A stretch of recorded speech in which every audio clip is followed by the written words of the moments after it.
Thank you, Vandana. Up next, we have Stephanie. Stephanie, if you can go ahead and unmute yourself, please, for Vandana Shiva. Stephanie, not sure if you're able to hit that unmute button. Oh, you know what? I think I need to ask you to unmute. I'm sorry. Go ahead and try that now, Stephanie. Hi, Stephanie. Hi, how are you? Great. Hi, Vandana. I'm so happy to be here today. I've been following you since I learned about you from Robert Kennedy. Thank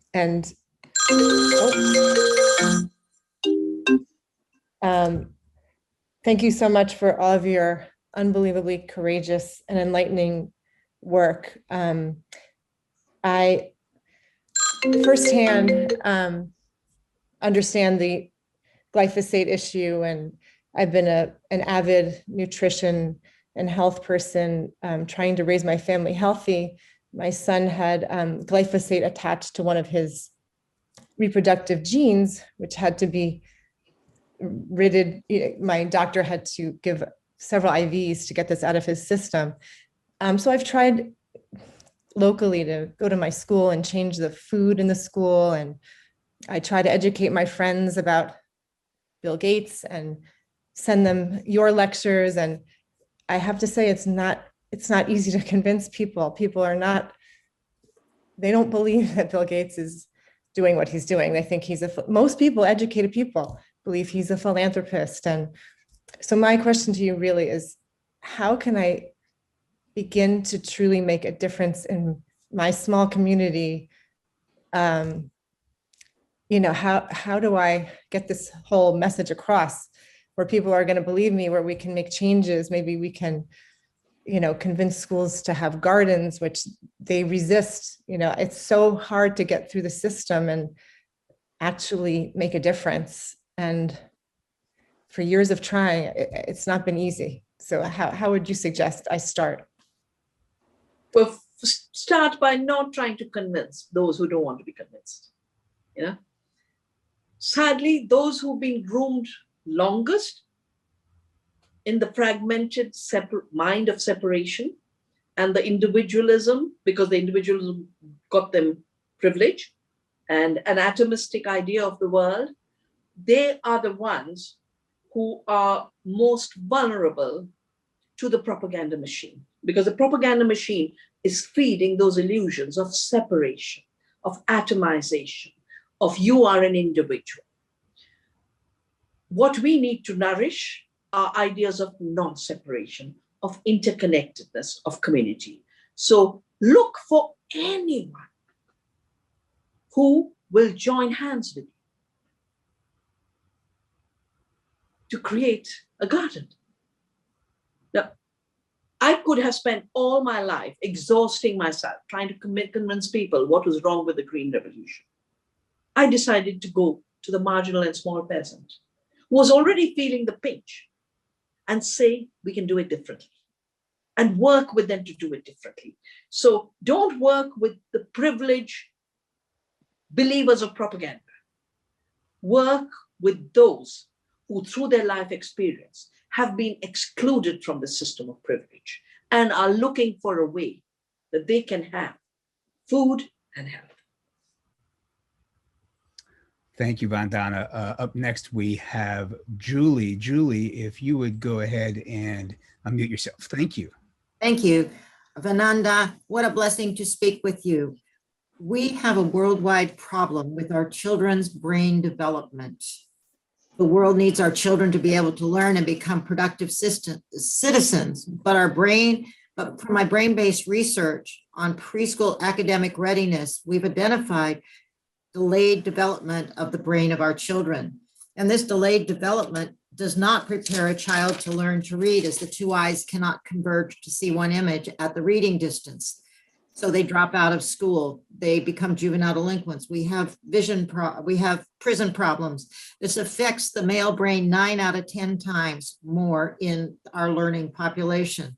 But we need our children to be able to learn to read and learn from reading to become strong citizens, because everything we're doing, we still need to pass on to our children. These delays start in the womb is what I found out. And womb ecology actually equals world ecology. We must protect what I call the first water, which is the amniotic fluid. And you're talking about helping children. And helping women understand this because these chemicals are passing through the placenta.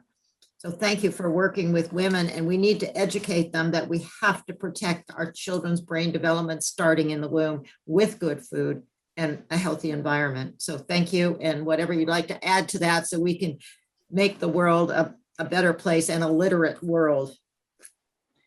You're so right that, all life begins in the seed, including human life, the seed in the womb of the mother.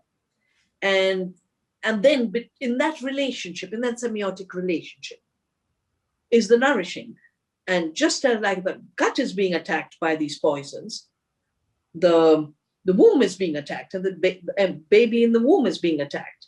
And its entire development is being affected, as you study and you know. So we do need, I say, like for the seed issue, I said it earlier, we have to see this as a new slavery. And we have to have a new abolition movement. The abolition has to be the abolition of poisons in. So I think the other thing, besides what you know, is how frankly, if you look at part of how the COVID has been handled, is everything is a fragmented learning, a fragmented communication through these digital systems. And, I worry about, you talked about children being affected by poisons and their learning abilities being crippled. But even the healthy children who are not being able to basically learn fully, we are literally creating a world that will not be able to know and think fully. It is stealing our minds and our brains, and minds and brains of future generation. That's why I say this has to be inspired by the abolition movement, except that then the slaves in America were Black. Now the slave is every child, every life form, every human being, except the billionaires and those who are in their 1% economy. Thank you for that. We are being enslaved. We are being enslaved. Thank you, Vandana. Up next, we have Rita. Rita, if you'd go ahead and unmute yourself, please.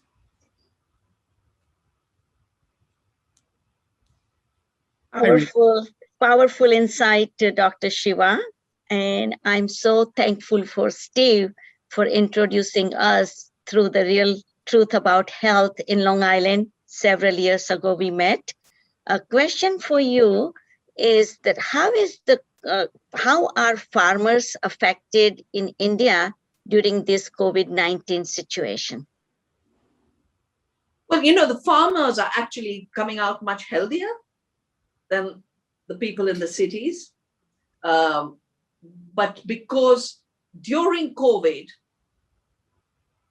those who want higher control are using the emergency to pass laws that would take more resources to the corporations and leave less for the earth and less for the producers and less for the workers and less for the farmers.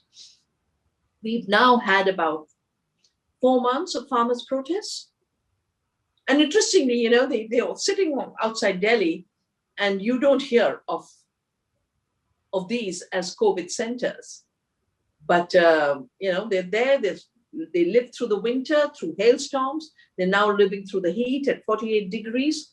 Farmers of India have played historically a very important role and are continuing to play an important role, and are not either the worst victims or the spreaders.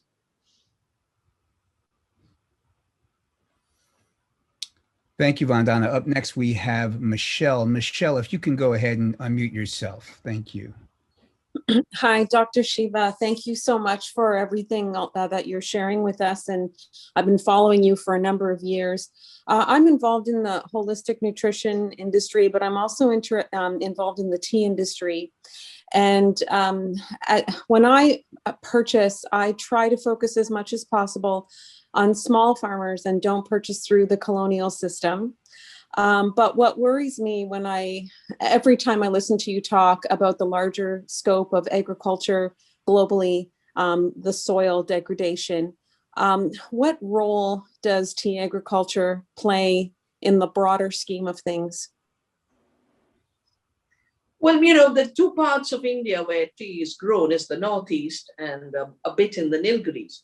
Now, this was totally colonial, because I've worked so long in this. They used to have to tie iron balls with chains to be able to keep the people, because these were all forests that were cut, but they were very big malarial tracts. And so no one wanted to work there. And this was forced labor from the very beginning. But yes, we've had this long period of this as a plantation crop, but that doesn't mean that today those who are in the tea economy should be deprived of their livelihood. We have to now find ways to heal both socially the exploited workers in the tea gardens, as well as the method of farming, plantation of tea. And I'm very happy that we helped convert many tea gardens in Arunachal. And the interesting thing was, by shifting to organic estates, their incomes actually doubled, because now it wasn't about how much do you produce in terms of yield, but how much is the quality of your tea, and their quality was much higher. So we've got to shift from this extractive measure of yield and quantity maximization, which is also an extraction from workers, because the system of exploitation extracts from the earth and it extracts from the workers to get a bigger share to the corporation, the trade, whoever is exploiting. What we in Navdanya have built is economies of care, economies of sharing. And it is possible to give back more to the earth because she'll give you more. It is possible to give back more to those who work and produce, because then we have societies that are able to grow and produce what we need.